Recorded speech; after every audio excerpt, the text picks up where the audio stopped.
환영합니다. 제 앞에는 퍼커 M8이 있고 오늘은 이 기기에서 할 수 있는 몇 가지 팁과 트릭을 보여드리겠습니다.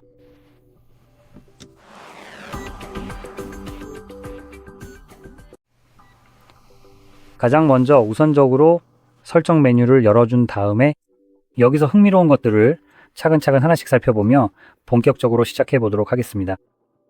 우선은 아마도 가장 먼저 디스플레이를 깨끗하게 청소하는 것부터 차근차근 시작해 볼 수 있겠네요. 아무래도 화면이 조금 더러운 것 같네요. 마치 귀여운 돌고래처럼 아주 깨끗하게 살짝 닦아주도록 하겠습니다.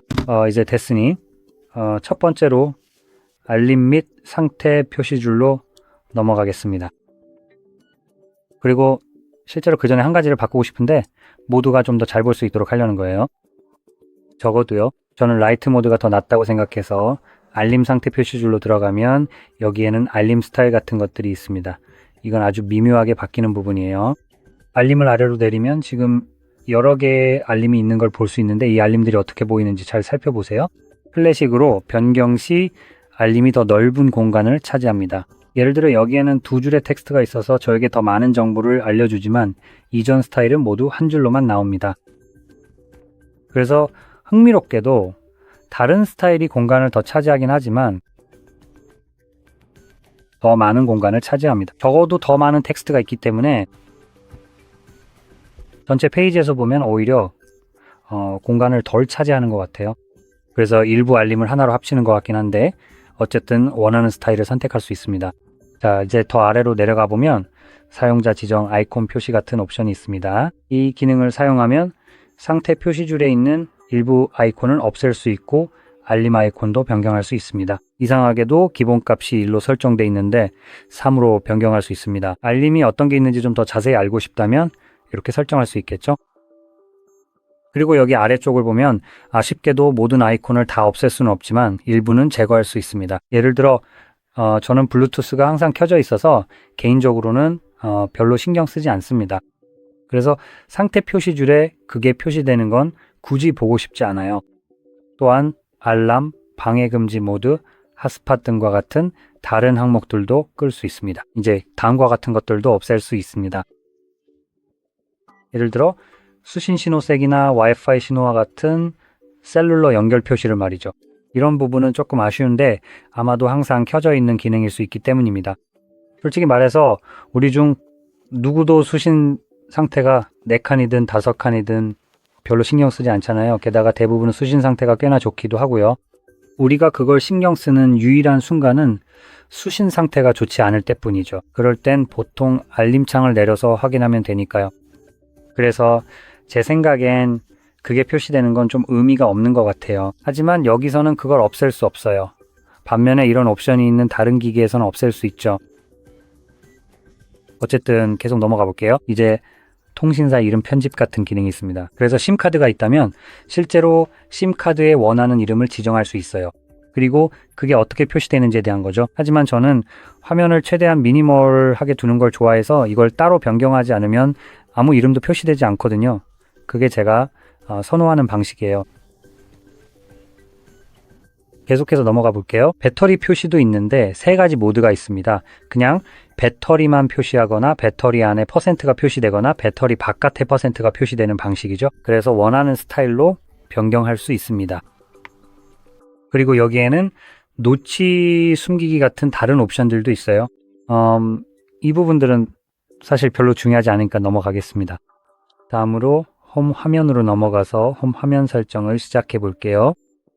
여기서는 클래식 모드와 클래식 모드를 선택할 수 있는데 클래식 모드는 모든 앱이 홈 화면 중앙에 배치되는 방식입니다. 또는 드로어 모드가 있는데 드로어 모드에는 추가 옵션 아니면 추가 기능이 있습니다. 이 부분은 잠시 후에 더 자세히 설명드릴게요. 어쨌든 원하는 모드를 자유롭게 선택하실 수 있습니다. 그리고 아까 말씀드린 그 기능에 대해 이야기하자면 여기서 앱 카테고리 관리를 할 수 있습니다. 보시다시피 여러 가지 카테고리가 나와 있죠. 이 창을 닫고 알림을 열거나 앱 서랍을 열면 여기에도 이런 카테고리들이 표시되는 걸 볼 수 있습니다. 그래서 기기에 설치된 모든 앱이 사진, 도구, 엔터테인먼트 등 각각의 카테고리로 자동 분류됩니다. 덕분에 원하는 앱을 훨씬 쉽게 찾을 수 있죠. 여기서 앱을 알파벳 순서로 찾는 대신 카테고리별로 바로 사용할 수 있습니다. 저는 개인적으로 이 방식이 훨씬 더 마음에 들어요. 전통적인 방식보다는요. 하지만 제 생각을 조금 더 말씀드리고 싶어요. 저는 이 카테고리 구현 방식이 최고라고 생각하진 않아요. 예를 들어 저는 스마트 런처라는 특별한 런처를 휴대폰에서 사용하고 있는데 거기에도 비슷한 기능이 있어요. 그래서 하단에 아이콘들이 있어서 그걸 넘기기만 하면은 해당 카테고리의 모든 앱이 표시되고 직접 카테고리를 만들 수도 있죠. 여기서도 똑같이 할 수 있습니다. 이렇게 카테고리에 대해 이야기하는 김에 여기 들어가면 현재 있는 것들을 제거할 수 있고 완전히 사용자 지정 카테고리를 만들 수도 있습니다. 여기서 꼭 짚고 넘어가고 싶은 멋진 점이 하나 있어요. 왜냐하면 일반적으로 여기로 다시 들어가 보면 여기 있는 이름들이 꽤 별로라고 생각하거든요. 이 모든 카테고리들이 동시에 보이지 않기 때문이에요. 그래서 이건 접근성을 높이기 위해 스크롤 가능한 목록으로 되어 있습니다. 이렇게 하면 그냥 여기서 원하는 걸 찾게 만들어서 완전히 흐름이 깨져버려요. 그런 점에서요. 저는 탭을 바꿔야 하고 그 다음에 도구를 선택해야 하죠. 그러면 이제 되는 거예요. 그냥 바로 되는 게 아니라요. 예를 들어 도구가 정말로 한 번만 클릭하면 바로 접근할 수 있고 이미 도구 탭에 들어가 있다면 얼마나 좋겠어요. 그게 바로 가장 좋은 선택지가 됐을 거예요. 그래서 이 카테고리들을 삭제하고 직접 원하는 대로 만들 수 있고 거기에 추가하고 싶은 애플리케이션을 선택한 다음 이름을 지정할 수 있습니다. 이름에 관해서는 글자 수의 제한이 없기 때문에 한 글자만 선택해도 됩니다. 그런데요, 그게 최선의 해결책은 아닐 수도 있으니 실제로 이모지도 선택할 수 있습니다. 그래서 어떤 이미지를 선택해서 넣을 수도 있어요. 이제 실제로 이모지를 추가로 다운로드할 수도 있는 걸로 알고 있어요. 그래서 더 많은 이모지가 있으면 여기에서 선택할 수 있게 될 거예요. 아마도요. 그래서 원하는 걸 아무거나 선택할 수 있습니다. 짠! 이제 보시면 나무 기둥으로 표시된 카테고리가 생겼어요. 어쨌든 이렇게 하면은 좀 더 쉽게 찾을 수 있습니다. 그리고 서로 시각적으로도 더 구별이 잘 돼요. 그리고 이 공간에서 한 번에 훨씬 더 많은 카테고리를 볼 수 있어요. 이렇게 적은 공간만 차지하니까요. 그래서 이런 식으로 설정하면 모든 앱에 좀 더 깔끔하고 쉽게 접근할 수 있습니다. 특히 앱이 정말 많을 때는 이 방법이 훨씬 더 유용할 거예요. 이건 막 설치하고 막 세팅한 폰이라서 아직 별로 자료가 없어요. 그리고 이미 꽤 스크롤이 잘 되는 목록이 만들어졌어요. 그래서 앱을 설치하기 시작하면 이게 얼마나 더 복잡해질지 상상할 수 있겠죠? 여기 공간이 더 복잡해질 거예요. 그리고 원하는 앱을 찾기가 훨씬 더 어려워질 수 있습니다. 어쨌든요. 이제 다시 설정으로 돌아가서 여기서 다른 게 있는지 한번 볼게요. 배경도 있어서 앱 트레이의 배경을 선택할 수 있습니다. 앱 트레이에서 이런 옵션을 보는 건 사실 이번이 처음이에요. 이걸로 여러 가지를 시도해 볼 수 있지만 아쉽게도 사용자 지정 배경을 선택하는 옵션은 없는 것 같아요. 그게 가능했다면 정말 좋았을 텐데요. 아무튼 이제 다른 것들로 넘어가 볼게요. 다시 돌아가서 여기로 들어가 보겠습니다. 홈 화면 섹션으로 돌아오면 시스템 내비게이션으로 이동할 수 있습니다. 여기 들어오면 제스처와 버튼 두 가지 옵션이 있는 걸 볼 수 있습니다. 버튼이 기본값으로 선택되어 있을 수도 있지만 설정 과정에서 둘 중 하나를 선택할 수 있어요. 그래서 여러분이 무엇을 선택하려고 하느냐에 따라 저와는 다를 수도 있습니다. 하지만 두 가지 모두에 대해 몇 가지 옵션이 제공됩니다. 예를 들어 버튼을 길게 누르는 동작이 있는데 이건 버튼을 눌러서 서클 투 서치나 아무 동작도 하지 않도록 설정할 수 있습니다. 그런데 서클 투 서치라는 이름과는 달리 실제로 원을 그린다고 해서 검색이 시작되지는 않습니다. 저처럼 생각하셨는지 모르겠지만 저도 아무 생각 없이 그렇게 믿었던 사람이었어요. 테스트도 안 해보고 기능 이름이 서클 투 서치라면 당연히 뭔가를 원으로 그리면 검색이 될 거라고 생각했죠. 기능 이름만 보면은 그렇게 생각하는 게 당연하잖아요. 하지만 실제로는 버튼을 사용할 때 여기 홈 버튼을 길게 눌러야 해요. 이걸 활성화하려면 그냥 눌러주면 되고 활성화된 상태에서는 굳이 원을 그릴 필요도 없어요. 훨씬 더 좋은 방법들이 있으니까요. 예를 들어 텍스트를 복사하고 싶다? 그냥 대각선으로 쓱 긋기만 하면 돼요. 그러면 자동으로 텍스트라는 걸 인식해서 선택해주고 바로 자동 검색까지 해줍니다. 하지만 이게 전부가 아니에요. 예를 들어 이미지를 탭하기만 해도 자동으로 이미지라는 걸 인식해서 굳이 원을 그려서 검색할 필요가 없어요. 그냥 클릭만 하면 원래는 직접 원을 그려야 했던 부분도 자동으로 선택해 줍니다. 그러니까 다시 말해서 원을 그리는 기능은 훨씬 더 좋은 방법들이 있어서 완전히 쓸모가 없어진 거죠. 그리고 Circle to Search의 멋진 점 중 하나는 이 텍스트가 원래는 선택이 안 된다는 거예요. 예를 들어 길게 눌러서 선택하려고 해도 아무것도 나타나지 않는 걸 볼 수 있어요. 하지만 Circle to Search를 열어서 선택하면 복사도 할 수 있고 붙여넣기도 할 수 있습니다. 이런 점에서는 꽤 괜찮은 기능이에요. 예를 들어서 아주 세밀하고 정확해야만 하는 은행 계좌번호나 굉장히 긴 문자열 같은 것들을 사용할 때 매우 유용하게 활용될 수 있습니다. 예를 들면 여기 있는 이 마우스 설명서의 내용을 그냥 직접 선택해서 확인해 보실 수도 있습니다. 이 부분을 닫고 간편하게 카메라를 열어서 사용할 수 있습니다. 그리고 이걸 사진으로 찍을 수 있습니다. 지금 제가 사진을 찍는 이유는 제가 꽤 큰 확신을 가지고 있기 때문이라고 할 수 있는데요.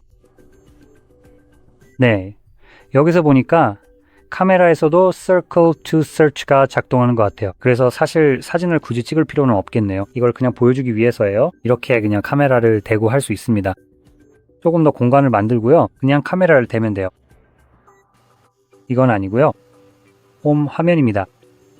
이렇게 하면 Circle to Search가 열립니다. 그리고 이제 이렇게 할 수 있어요. 짠! 텍스트에 있는 모든 것을 한 번에 선택해 줍니다. 아니면 좀 더 정밀하게 선택할 수도 있어요. 그리고 아마도 바로 여기만 선택할 수도 있습니다. 죄송해요. 잠깐 멈췄어요. 어쨌든 이렇게 특정 부분만 선택할 수도 있습니다. 번역도 할 수 있고요. 복사도 할 수 있습니다. 붙여넣기도 할 수 있어요. 그래서 정말 많은 편리함을 가져다 줍니다. 보통은 쉽게 복사하거나 붙여넣기, 해석할 수 없는 것들도요. 보시다시피 이건 완전히 영어가 아니잖아요. 그래서 예를 들어 바로 저 부분을 선택해서 번역할 수도 있습니다. 그리고 번역 결과로 무게가 나오는데 이 마우스는 40g이에요.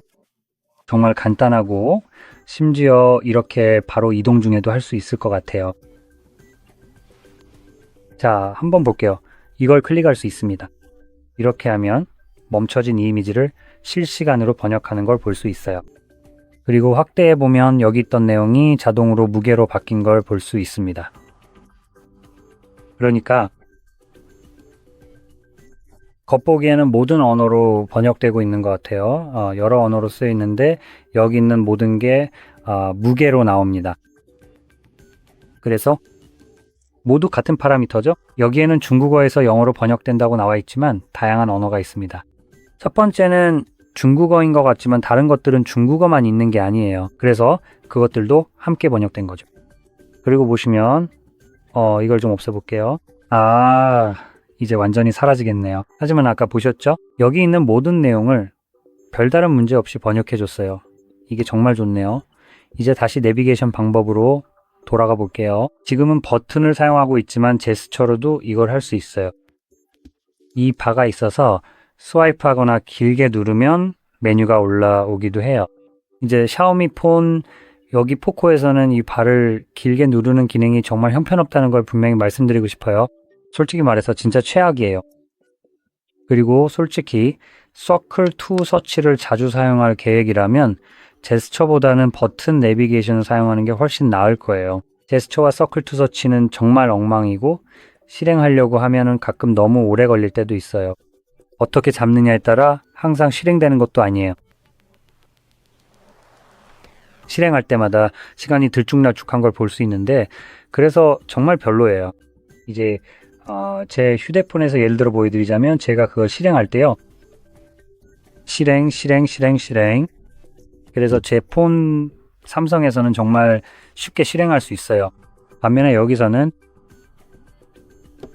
실행하는데 시간이 너무 오래 걸려요. 실행될 때 진동 피드백도 없고 전혀 좋은 느낌이 들지 않아요. 그리고 더 나아가 디스플레이로 들어가서 시스템 내비게이션으로 다시 가면 여기에서 발을 숨기는 옵션을 선택할 수도 있어요. 발을 보이지 않게 만들 수 있습니다. 이제 더 이상 실행할 수 없어요. 보면 뒤에 있는 무언가를 선택하려고만 해요. 이제 더 이상 실행할 수 없습니다. 그래서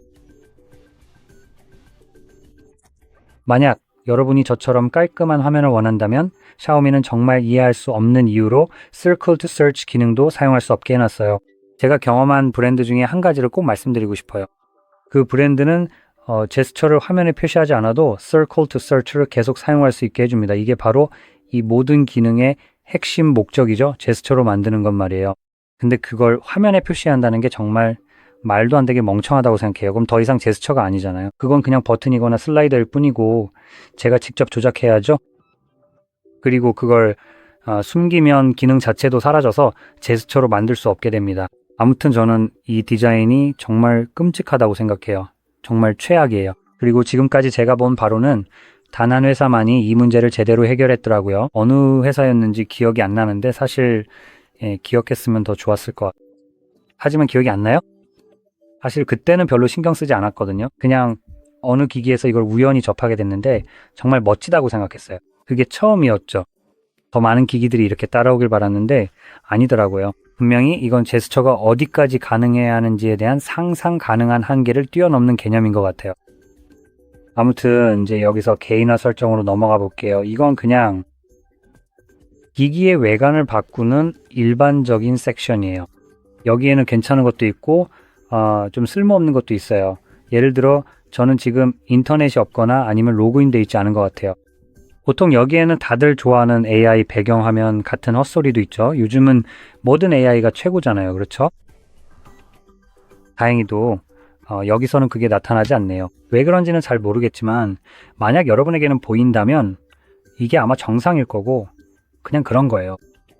그걸 보면 약간 입에서 구역질이 날 수도 있어요. 왜냐하면 이제는 우리 모두 AI에 질렸으니까요. 특히 요즘은 AI가 점점 우리 일자리를 대체할 것처럼 다가오고 있고 어떤 올트머는 안에서 자기 만족에 빠져서 AI는 정말 대단해라고 하고 있으니까요. 그러니까 그 사람은 정말 신경 쓰지 맙시다. 어쨌든 다행히도 여기서는 그런 쓰레기가 안 보여서 정말 다행이에요. 하지만 예를 들어 이 폰의 프로 버전에는 그게 있었다고 하더라고요. 그래서 샤오미 계정에 로그인하지 않아서 이게 뜰 수도 있겠네요. 실수로 뭘 눌렀는데 그러니까 지금 장난하는 건가요? 그리고 어쨌든 신경 끄세요. 그럼 잠금 화면 같은 것부터 시작해 봅시다. 여기서는 기본적으로 잠금 화면의 모양을 바꿀 수 있는 옵션이 있고 타이머 같은 것도 함께 조정할 수 있습니다. 그리고 아래로 스와이프하면 미리 만들어진 테마들이 있는데 이 중에서 꽤 괜찮은 것들을 선정해 놨어요. 저는 이런 테마들이 정말 마음에 들고 전부 다 괜찮은 선택지들이에요. 보기에도 예쁘고 미니멀하고 깔끔해서 정말 좋아합니다. 그리고 더 세부적으로 커스터마이즈 할 수도 있어서 폰트나 배경화면 그리고 폰트 색상까지도 변경할 수 있습니다. 그래서 프라이머리와 세컨더리가 있는데 세컨더리는 좀 더 회색빛이고 흰색이 프라이머리입니다. 이것들을 원하는 스타일이나 필요에 맞게 편집할 수 있습니다. 그리고 설정할 때 홈 화면과 잠금 화면 모두에 적용할 수 있는데 여기서 말하는 건 당연히 폰트가 아니라 배경 화면에 해당합니다. 다음은 항상 켜짐 디스플레이 기능인데 사실 이름이 좀 웃깁니다. 샤오미의 항상 켜짐 디스플레이는 실제로는 항상 켜져 있지 않거든요. 딱 10초 동안만 켜져 있다가 그 후에는 자동으로 꺼집니다. 직접 설정에 들어가 보시면 이게 우리가 선택할 수 있는 유일한 옵션임을 알 수 있죠. 그리고 배터리 절약 모드가 켜져 있을 때 이 기능을 자동으로 꺼주는 토글도 따로 마련되어 있습니다. 좋네요. 그래서 잠금을 하면 항상 켜짐 디스플레이가 작동하지 않아요. 이름만 보면 완전히 오해할 수 있죠. 잠깐만 기다려 보세요. 10초 정도요, 당연히. 그리고 이제 곧 꺼졌네요. 이렇게요. 이제 보시다시피 사실상 아무 기능도 하지 않습니다. 기기를 들어 올리면 다시 켜질 수도 있겠네. 아니네요. 그런 기능조차도 작동하지 않아요. 그러니까 기기를 들어 올려도 아무 소용이 없습니다. 직접 화면을 터치해야 하고 그러면 화면이 서서히 나타나는 걸 볼 수 있어요. 그래서 항상 켜짐 디스플레이라는 이름은 정말 멍청한 이름이에요. 이름에서 알 수 있듯이 항상 켜져 있는 게 아니니까요. 네, 그렇습니다. 하지만 그 멍청한 네이밍 선택을 넘어가서 사실 10초만 켜짐 디스플레이라고 불러야 했겠죠. 그래도 커스터마이즈는 가능합니다. 여기서 볼 수 있는 것처럼 잠금 화면에서 선택했던 것과 같은 스타일의 시계 외에도 다른 옵션들도 있습니다. 예를 들어 서명 같은 것도 있어요. 여기에서 텍스트를 편집할 수도 있습니다. 시계도 추가할 수 있는데 여러 가지 중에서 선택할 수 있어요. 이건 아날로그 시계들이고요. 만화경 스타일도 있는데 일종의 디지털 시계이고 또 다른 디지털 시계들도 있습니다. 다시 말하지만 다양한 스타일이 준비되어 있어요. 그리고 여기서 배경도 설정할 수 있는데 이 배경에도 시간이 포함됩니다. 또한 직접 배경을 만들 수도 있어서 정말 좋아요. 자신만의 이미지를 추가해서 항상 화면에 표시되도록 할 수 있습니다. 참고로 무엇을 선택하든 화면 전체를 차지할 수 있음에 유의하세요. 사실은 그렇지 않고 화면 일부만 차지하게 됩니다. 그래서 이걸 선택하고 적용하면 이게 도대체 뭐지? 여기 있네요. 됐어요. 선택된 것 같긴 한데 확실하진 않아요. 네, 맞아요. 이제 저 이미지를 볼 수 있습니다. 이렇게 할 때는 주변에 비네팅 효과가 있어서 자연스럽게 검은색으로 사라지는 이미지를 선택하는 걸 추천드려요. 그래서 이렇게 뭔가 날카로운 경계가 생기지 않게 이 부분을 편집하고 싶을 수도 있어요. 아마 가장 쉬운 방법은 이 말을 하게 될 줄은 몰랐지만 만약 그걸 할 수 있는 도구가 없다면 그냥 체일에 넣는 게 좋을 것 같아요. GPT에게 가장자리 부분을 검은색으로 자연스럽게 사라지게 해달라고 말하면 됩니다. 그러면 그렇게 해줄 거예요. 다시 말하지만 이런 걸 제안하는 것만으로도 입안에 구토 같은 뒷맛이 남는 기분이에요. 어쨌든 그건 그렇고 다음으로 넘어가죠. 여기에는 기본적으로 활성화되어 있는 배경화면 캐러셀 같은 기능도 있는데 저는 이걸 정말 싫어해요. 바로 여기서 볼 수 있는 이런 쓰레기 같은 거죠. 전원 버튼을 누르면 지금은 배경화면이 나오고 아마 스와이프를 시작할 수 있을 거예요. 한번 볼까요? 아니, 이건 그냥 설정이네요. 그래서 지금은 무작위 배경화면이나 일반 배경화면이 있어요. 이건 정말 아무 의미도 없어요. 멋진 AI 배경화면이네요. 음식이요? 확실히 배경화면이거나 AI 배경화면이네요. 다시 아무것도 없어요. 도시네요. 좋네요. 이건 정말 환상적인 배경화면인데 내 연인에게 이게 도대체 뭐냐고 설명해야 할 상황은 상상도 하기 싫어요. 생각해보면 기기에 여자 사진이나 배경화면이 있는데 그게 내 여자친구가 아니라면 말이죠. 이게 네 여자친구라면 이제 설명해야 할 문제가 생기는 거죠. 다시 말하지만 이건 AI가 만들어내는 멍청한 배경화면의 또 다른 좋은 예시예요. 그래서 저는 개인적으로 이 기능을 끄는 걸 정말 좋아해요. 왜냐면 이건 그냥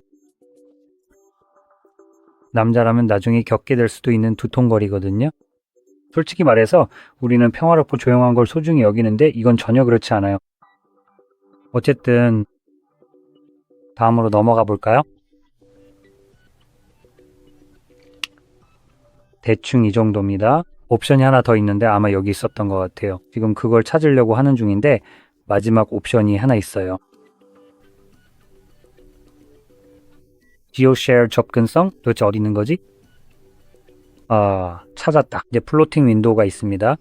이건 사실 우리를 다른 곳으로 이동시킬 거예요. 기본적으로 비활성화되어 있기 때문이죠. 여기 바로 클릭해보면 사이드 툴바가 나오고 그 옵션이 있는 곳으로 이동해서 이제 활성화할 수 있습니다. 여기에서 바로 볼 수 있습니다. 그래서 이걸 끄면 사라질 거예요.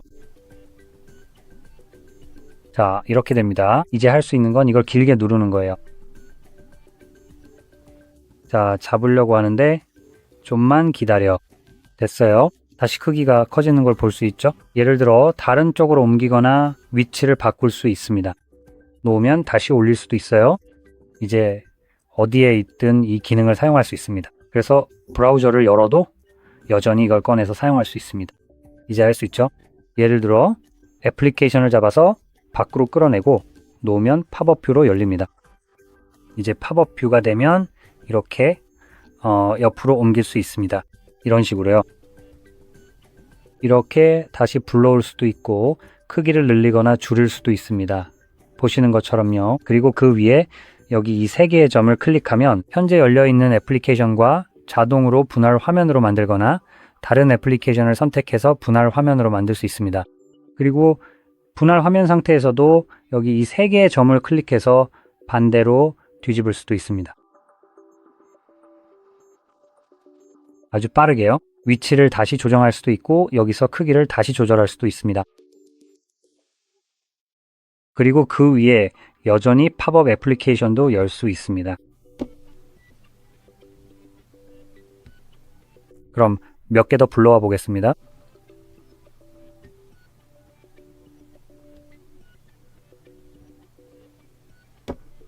이제 보시면 분할 화면에서는 두 개의 애플리케이션만 사용할 수 있도록 제한되어 있습니다.